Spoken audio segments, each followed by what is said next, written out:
can't lose you. You believe I love you. Yes. And if you lose me, then you'll know I loved you and I wanted to go on loving you. I hope we will, too. What? Meet again sometime. We have. Welcome to Cocktail Cinema, folks. This is your first favorite bartender, your third favorite author, Josh Price, and I am Josh Stewart here with the boys. Heck yeah. Greg, Shasti, how you guys doing today? Feeling good. Feeling good. Excellent. Y'all ready to talk about Vertigo? Yes. All right, so Feeling today's movie, queasy, man. Yeah, I'm feeling queasy already. those of you who didn't happen to see the title of this episode, it is Vertigo, the 1958 Alfred Hitchcock classic. Classic. I'd almost say insta-classic, but I wasn't around back then, so I don't know. Right. So like I said, 1958, the infamous, and I do mean infamous, Alfred Hitchcock, known for this, The Birds, and Psycho. It had a budget of $2.5 million. It had a box office of $7.3 million. So for the time, not bad. Yeah. You know, pretty reasonable. Yeah. 2.5 times what they made, or what they brought in. And they're only reaping the benefits today. Yeah. So. Yeah. I mean, this movie's well known for a reason. One of those reasons is that the cast is pretty special, wouldn't you say? Oh, yeah, you got James Stewart or Jimmy Stewart as Mr. John Ferguson. Kim Novak as Madeline Elster. Her husband, or sort of husband, Tom Helmore as Gavin Elster, and Barbara Bel Geddes as Midge Wood. She was my question mark through the whole film. But those are the main four. Yeah. It's pretty It's pretty straightforward. tight cast. Yeah. Pretty tight. A very focused story. If confusing, it is focused. Now, to put a little bit of a, put a little spine on this, we're going to do our speed summary. I'm not going to do it as James Stewart. I cannot get through the whole thing as Jimmy. So, everybody's favorite long-winded uncle, Jimmy Stewart, is a retired police detective who is hired by an old friend to follow his wife. The man believes that his wife is possessed by a ghost. Jimmy clearly doesn't believe him at first, but does come to believe him over time, up to the point where the ghost supposedly possesses her and causes her to hurl herself off of the bell tower of a church in California. Jimmy is heartbroken. The husband leaves the country, and he comes across a young woman who looks remarkably like the woman that he had fallen in love with and watched commit suicide. He spends the rest of the film obsessing over this woman and realizing some things about her that the audience probably already guessed, to be quite honest. That is Vertigo. Vertigo. And as the name implies, kind of makes you sick. Yeah. Camera work? Let's start there. Okay. Let's start there. So, this movie is probably most well known for the Vertigo effect, or the Hitchcock effect. For those of you who don't know, it is when you put the camera on a dolly and you zoom in on the focus of the shot and you pull the dolly back at the same speed, so the background drops away, but the face remains the same. So it's always centered in the same spot. It gives the feeling that you are falling, and it makes the audience a little uneasy. There is a reverse version of this that you'll notice in things like The Shining, where they dolly in and the background comes at you. But this is the first time that effect was used. Hitchcock really kind of broke some ground with it. Yeah. And among other things, like he's known for his camera work, but that's the thing this movie's known for. Yeah. And I think that's what gained him such high accolades towards the end of this. About this movie, you know. I mean, Yeah. the acting was great. It's question marks, you know, but that's Hitchcock, you know. So Absolutely. yeah, no, it definitely made me sick a little bit here and there because I watched it daytime, trying to lay down on the couch and watch it. And like, no, you have to sit up and watch this shit. Like, I watched this movie standing. right. I did. So that's what we're talking about. I guess that's the effect we're going for. I watched this movie standing. That's fucking. I did. Now, before we go any further, do you remember the name of the ghost? Carlotta. Carlotta. Yeah. Well, folks, Carlitos. our drink today is a personal recipe of my own called Carlotta. I literally watched this movie, like I said, standing up, and I was inspired to come up with a drink very specific for this moment. So this is the Carlotta. You have 2 ounces of citrus vodka. Today we're working with local Two Brothers citrus vodka. Shout out to you boys. Shout out both to brothers. Warrenville. Oh, yeah. You've also got 3/4 of an ounce of chocolate martini mixer. It's non-alcoholic, but it is absolutely essential to the drink. You've got 3 dashes of cherry bitters and 2 dashes of our favorite Aztec chocolate bitters. Shake that bad boy up, and you can serve it as an up martini. Today we're doing it on the rocks. Cheers, boys. Cheers. Oh, yeah. So, since we mentioned this movie takes place in California, and especially during the 50s, I went with this because, number one, it's a martini, very popular drink of the time. Thank you, James Bond. But also, you've got some of those, so the Aztec chocolate, the Hispanic influence, and the citrus, and the fruity, like the orchard feel, or the, there's a lot of stuff that's grown in California. Through, especially that, I mean, using the martini chocolate and the Aztec chocolate, those are 2 different flavors. Yes. One's spicy, one's call it silky, Yeah, for lack of a one- better yeah. term. It's- A little it's bit more milk easy. chocolatey. Yeah, Yeah. so that works well. And then bury that cherry bitters in there, and you got it's interesting. Yeah. It's a good feel. It felt like a good pairing for the film. I did go, while I was cutting clips for it, I did go back and make myself another one of these just to see how it went together. I was right. That said, let's carry on with our review. Carry on. So, we talked about camera work. The other thing that I think makes this movie so uneasy is the through line of Vertigo. So, we had kind of talked a little bit off mic about why this movie was called Vertigo, and it's not a real solid choice when you just offhand. However, Hitchcock did make a point of really expressing vertigo in every different way possible. So obviously the name of the movie opens with Jimmy Stewart's character essentially discovering he has vertigo, Or gained it because of gaining this. vertigo in the very first scene, and then some of the camera work, it induces vertigo. The coloring makes you feel like you have vertigo. We're going to talk about the coloring and the shading down the line, but it definitely makes you a little queasy sometimes.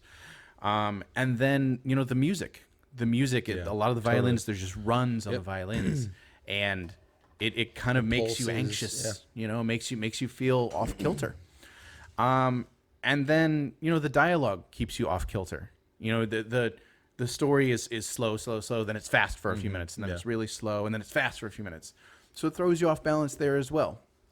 So every different sensual accent that he could put on this story, Hitchcock took advantage of. So he may have been the king of the bastards in his time, but he was very good at what he did. So, And it all started with That's Jimmy awesome. Stewart. You know what I mean? Right off the bat, you're introduced to him as the last guy that's, he's a police detective jumping what seems to be rooftops. So he's falling off a ledge, and one of his fellow officers tried to relay his hand. He fell down to his death, and since then he's been cluster effed with a bunch of stuff. And that comes into his role with Midge. I'm sorry. She's trying to play on that a little bit, because they had, if I'm not mistaken, kind of a love interest prior to they were college. engaged. Yeah. Okay. And what I said earlier about the question mark is because I don't really know her place completely, because I think she's playing several characters. Absolutely. She kind of leaves the film abruptly too. Like after he gets mad at her for painting Yeah. that picture, there's Yeah. nothing after that. Yeah. Like she starts, she looks she's like going she's down. Yeah, she looks like she's starting to go crazy. Like when she starts yanking at Well, her hair. the last time you see her, is it in the hospital room Yeah, when he's where she's admitted. like mom, like the mom's here Yeah. scene? And she goes, she talks to the doctor, your Mozart's not going to work, kind of thing. That's what I'm getting at. She's playing the mother, the love interest, and the best friend. friend, which that was so weird. they're back and forth throughout the entire movie. He walks through this door, which is kind of it's hazy almost because it's like one of those what seems to be 80s, but it's earlier than that. But like those falling wooden lanyard, whatever the thing is, beads, you know, and oh, hey, welcome. Can I make you a drink? Can I make yourself a drink? You know what I mean? They were so back and forth and so weird with each other. See, it's at an first they were interesting- very nice, like it was very, very cordial, very conversational, and then as the movie got on, it was like now it's going to a bad place. Yeah, You know, and they're both kind this of is realizing another one of those things where like Hitchcock was able to get to the reality of the situation in that way, where I've had friendships like that where it's like some days they're more motherly and some days they're more friendly and some days you kind of want to, you know, see where things go with this person. Yeah. right. So like the reality of that exists. Yeah.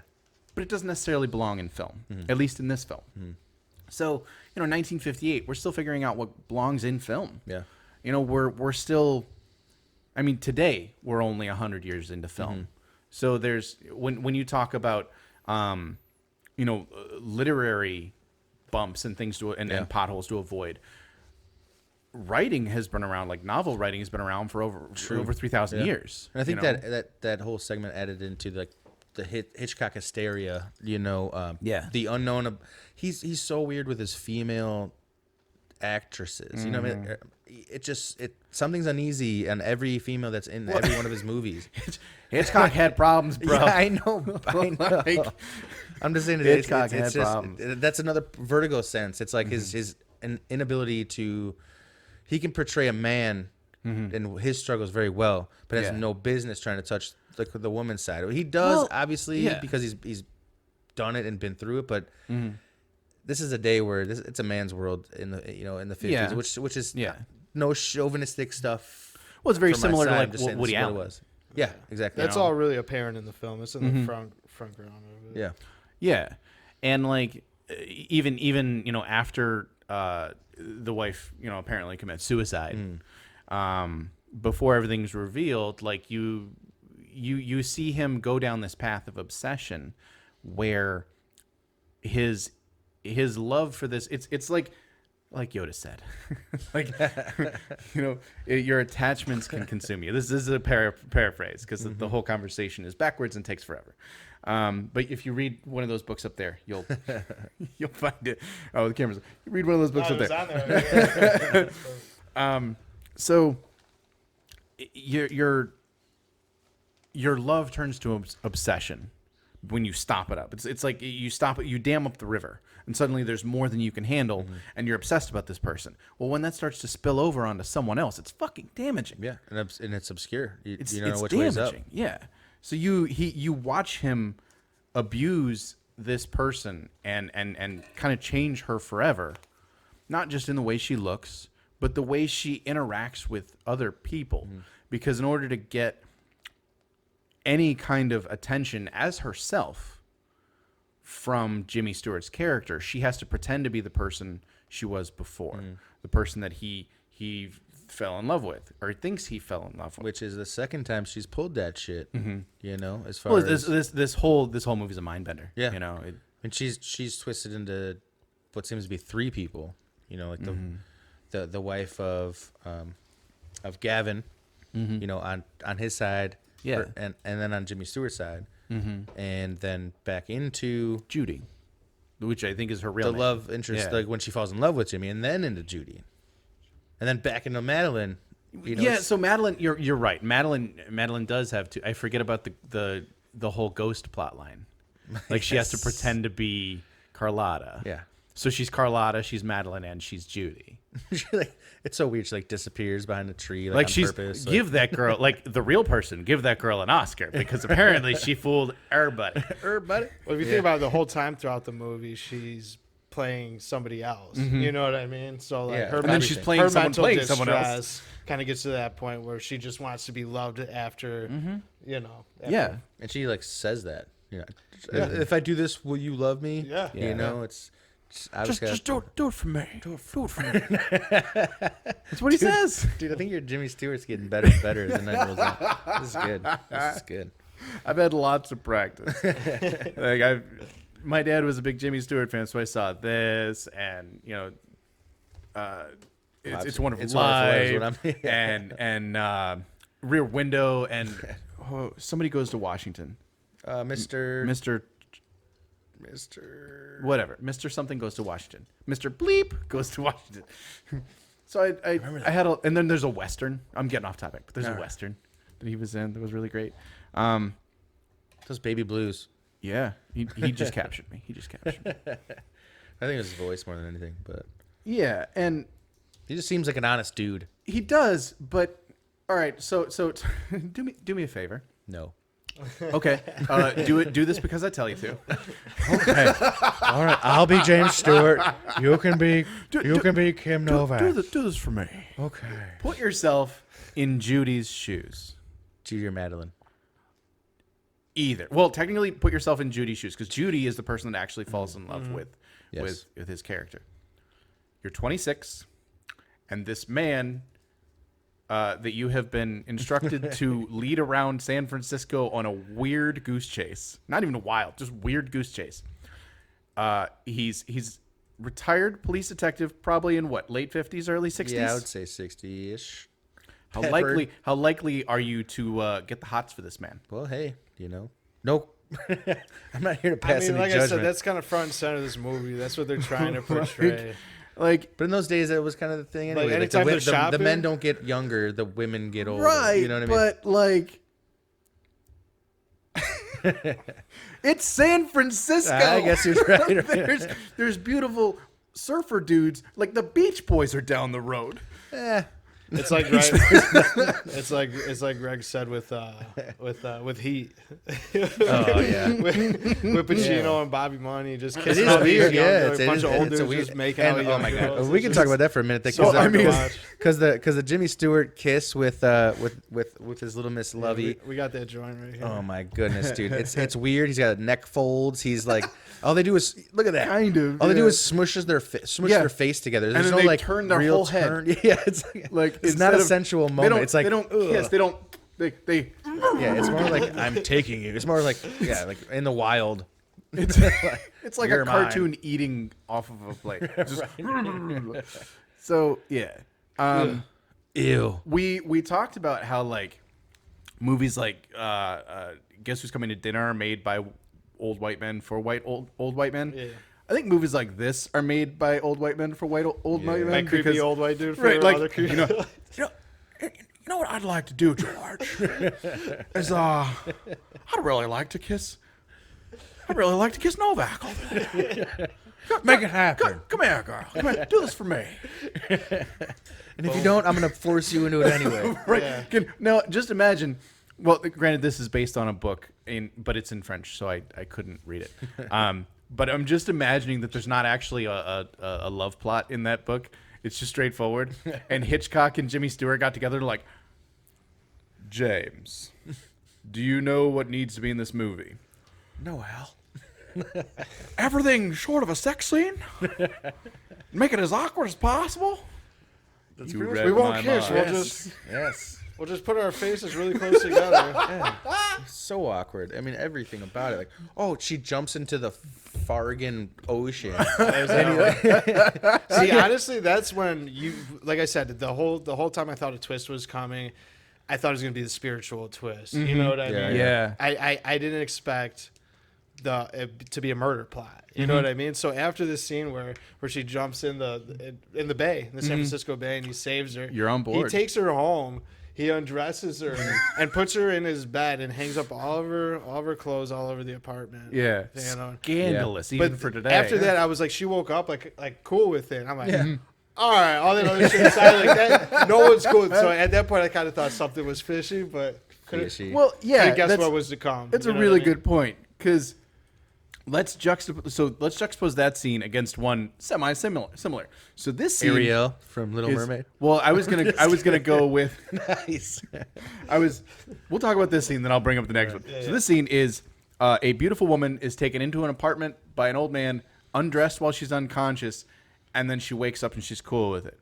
Like she just suddenly knows how things went down. Like he did not. It's like Neighbors Had. touch You've me. seen that? Like everyone was Right. cool with it. Like So you juxtapose that against a movie that I think came out in like the late 90s, early 2000s, which was it's a Bruce Willis and Matthew Perry movie called The Whole 10 Yards. Hell yeah. The whole 9, whole 10, yeah.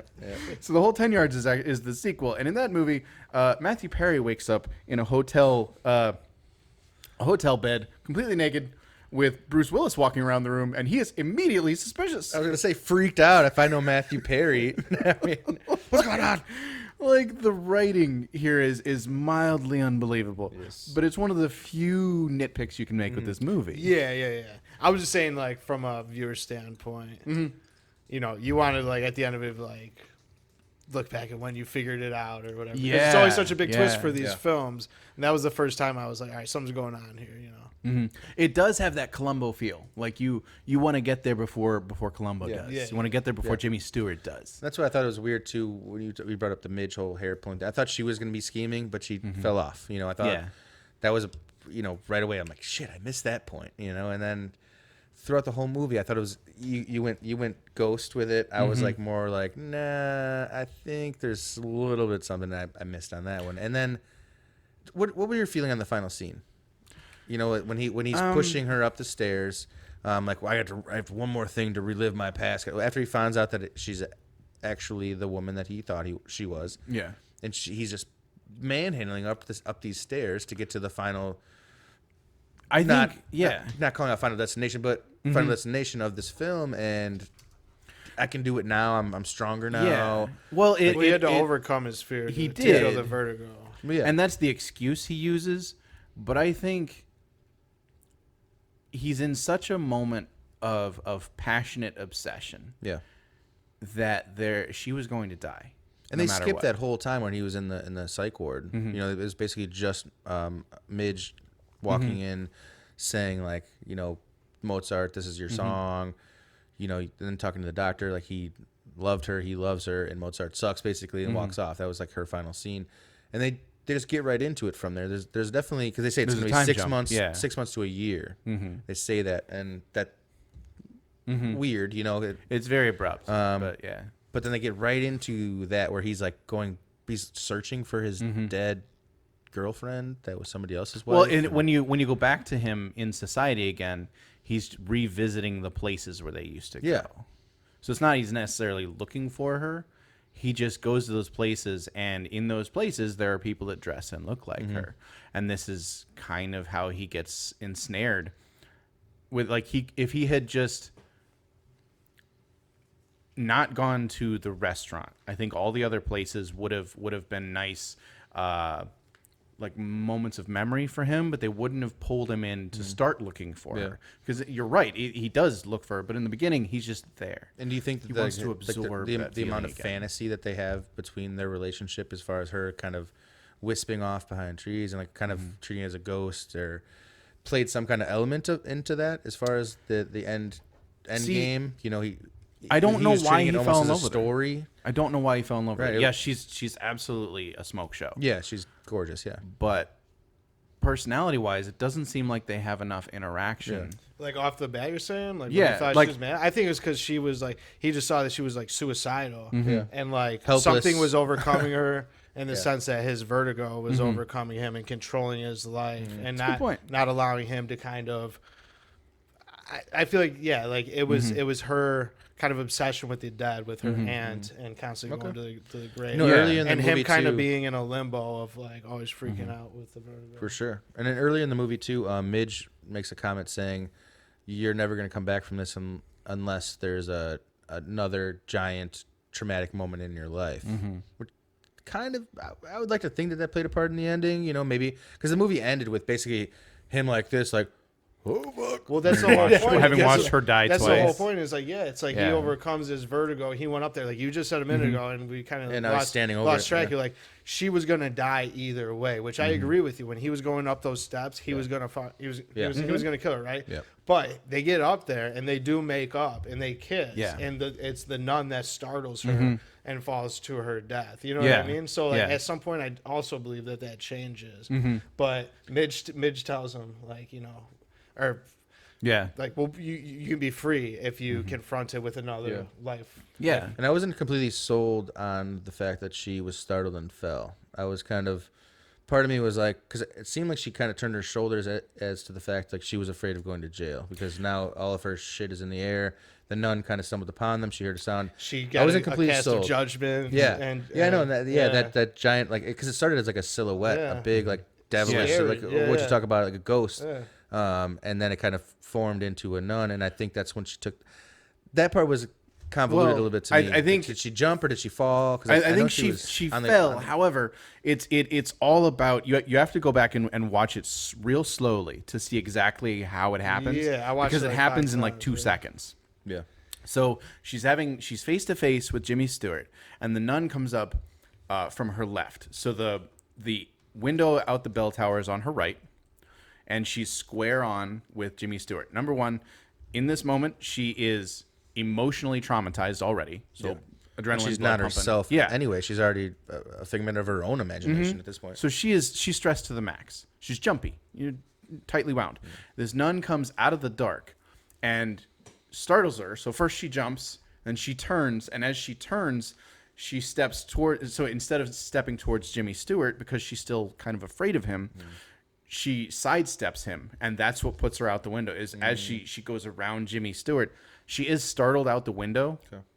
It's just an automatic response. To for me, her. it seemed like a half and half. It kind of filled in the blank to me. And then the final where he's like you said about conquering his fear. At that point, he's lost the woman he loves twice.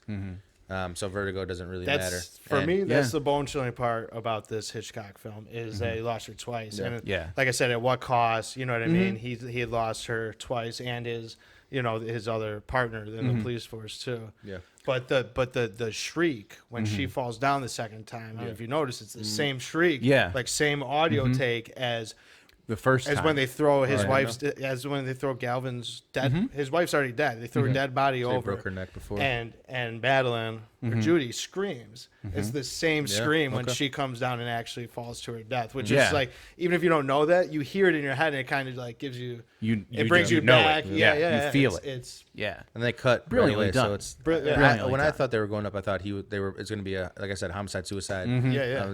That's kind of what I thought anyway. And they cut that scene right away where he's like shrugging, almost like, I'm really gonna go above and beyond and kill this fear of heights, and I'm just gonna jump off the bell tower. And Yeah, maybe when he he's does. standing there like Maybe he does. He's like, crap. I know, that's what I'm saying. That's Maybe what he does. plays. That's Hitchcock's Yeah. thing is to leave it open enough to be chilling. And I'd like to call out that bell tower too, because they did some nowadays would be called kind of drone shots, but the way it was Crane shots, yeah. it was painted. It looked like it was painted. Is what I'm getting at. It looked like a piece of art.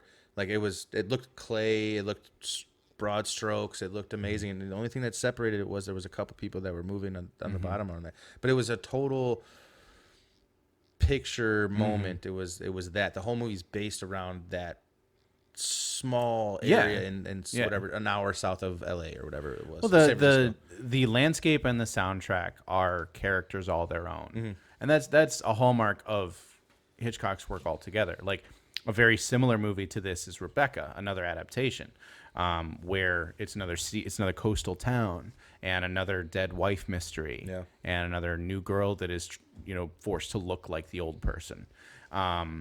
So in that movie as well, you get a lot of the ocean in that movie is used to be tumultuous. The ocean in this movie is used to be, it's calm and it's serene. One of their big kiss scenes was when they like it was almost musical when they would kiss. There was giant crashes of waves. Well, the on the water first one. is at ground level. Yeah. He's not afraid of anything at ground level. Yeah. So in this movie, as opposed to Rebecca, like I said, waves crash in that movie to give you suspense. Waves are mostly silent in this movie to make you feel serene. Like, okay, this is where we're safe. We're safe down on this level. Even though she tries to jump in once and then twice again, he had to chase her down. Right. It's so weird. Right. Like that. But even on- then, if you'll good notice, on- the good on bay Hitchcock. is not all that tumultuous. It's very calm and still water. Yeah. Even though San Francisco Bay has very strong currents in real life. Well, So yeah. I enjoyed it. I mean, I did too. at least would like to say that I enjoyed this movie. I think camera work was phenomenal. The back and forth banter was great. Jimmy Stewart, we knock him, we make fun of him a little bit. He is a good actor. He's good at what he does. He's good at what he does. And you bring in the right people around him. There was really no need for Gavin Elster. I mean, other than to fill somebody had to plot. fill that role, yeah. But it was pretty much Jimmy Stewart and his old love interest and his new love interest, and him fighting with ghosts and goblins and himself and all three of those women. Lions and tigers and bears, oh my. Right. So, folks, this brings us to the part of the show where I tell you I actually did my job this week, and I got the Rotten Tomatoes score. I actually got 2 Rotten Tomatoes scores. Love me. So Rotten Tomatoes, the critics give it a 94, and the audience score is a 93. That said, I'm going to throw it on over to Greg. What do you say? I do like this movie. It's first time for me, too. Got to give it up. Camera work. I mean, just the time. Just being able to change the framework of cinema today. I got to go... Man, I got to go 87. 87? All right. Yeah. I can respect it. It's there. It's up there, man. It's a good movie all around, front to back, score, camera work, conjunction with everything going on, time frame, perfect. 87. It's a high. It might be a tad high, but I'm sticking by it. Okay. I'm gonna go higher, round it up to even 90. Oh, come get him. I think like the Hitchcock, the twists that you receive in this film are. You expect that, you know what I mean? You're waiting for it, you know what I mean? We're waiting for Hitchcock to give his appearance. Yeah. Which I didn't pull that picture. I'll show you after. But anyway, it's like I was saying before, he's obviously done so much black and white film to where this point, it's like he played such a role in the color scheme, which I loved. Yeah. Like the dreamy pastel colors in the beginning when Jimmy's still trying to figure everything out, even to the point when Madeline is dead in his eyes, and he's trying to make Judy Madeline, and you realize Madeline's whole blank canvas. That was her whole look, like the gray, like monotone, like suits, pale complexion, blonde hair that was almost like white. You know what I mean? And it's like he could project anything you want. And that's she was so impressionable. That's why I loved her. And I think that just the color scheme. Steps it up for me for everything else that I was expecting to relive from an Alfred Hitchcock film. I kind of that's what solid point. This time. I can dig it. Solid point. Cool. So you said a 90, right? 90, yeah. I'm gonna go low. I'm gonna give this movie an 81. That's way lower than I thought, Josh. Actually. Yeah. So this is a great movie. Don't get me wrong. Everyone should see this movie. But I think the addition of the Vertigo effect or the Hitchcock effect, it's very valuable for film, but he would have done that at some point, no matter what film he was doing. Like if he did this, or if he did Psycho in this place, or whatever he did, at this point in his career, he was going to figure this out. So that I have to separate from the score a little bit, and that drops it a few points. And then, obviously, like at the time, phenomenal film. This would have been up there. Like I think right now it stands as like the vote is the #1 film of all time. Yeah, it's notable to say that Sight and Sound, which is the British Film Institute's, now it's their magazine, but they've been doing it since 1932 was the first year. So every decade, they get together, film distributors, critics, and academics to poll. Okay. And essentially come up with the best film of the decade. They do it once a decade. So if, like I said, what did I say? 32. 32 is the first year. So next year will be the 80th, the 90th. Oh, nice. Year. That's cool. So We can next look forward year to that. we'll get to see if Vertigo gets it for a second time in a row, because Citizen Kane had it for 5 decades. Nice. Yeah. 5 That's what decades I thought it before was. Citizen Kane held it. And it's That's cool. definitely worth knowing. Cool. Yeah. I mean, definitely. it's and I can absolutely respect the opinions of those who come to that conclusion. I can see where you're coming from. I don't disagree with you. However, in my own personal ranking, the way I'm looking at film, I have 100 years of film in front of me that I can pick from, and this is definitely a cornerstone. This is something that was very valuable, and stands as a movie that should be seen, but probably only needs to be seen once or twice, even by film students. Agreed, yeah. Because the trick is there, but it's a very easy trick to figure out. It's not like Tarantino where you have to go back and watch and figure out exactly how he spliced, where his cameras were, how many cameras he's jumping from. This is a straightforward, the thing you learn from this movie is how to do the vertigo effect. And great Jimmy Stewart impression. Great Jimmy Stewart impression. And just, he was a master of horror and suspense, but he's done horror and suspense better elsewhere. Yeah. Agreed. So, And you know, 81 for me. I think everyone one should see too it. is like, this is, in my opinion, kind of closely linked with Psycho as far as the lady mother thing. So A lot of his films are like Yeah, that. there's a lot A lot of his films are like that. Like I said, Hitchcock had problems. We'll talk about him eventually on Director's Cut. Speaking of which, did you know we have a show called Director's Cut? I did. If you're watching this on YouTube, all you got to do is hit that like button, hit that subscribe button if you haven't already, hit the bell icon so you can get notified every time we put up a new episode. So Director's Cut comes out 3 times a month. Every month we dig into the career of a different director. Our first 3 episodes are about James Cameron, so we cover the early part of his career, the later half of his career, and his effect on film as a whole. Our other video projects include Thesis Statement, which I know you're already watching. And we've also got a new show that could be taken off a little bit here.